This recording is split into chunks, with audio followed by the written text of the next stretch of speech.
हनुमान् श्रीपदो वायुपुत्रो रुद्रो नघोजरः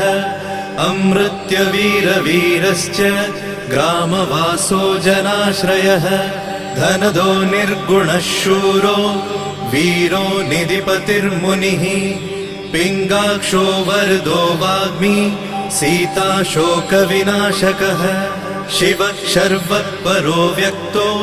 व्यक्तो धराधरः पिङ्गकेशः पिङ्गरोमा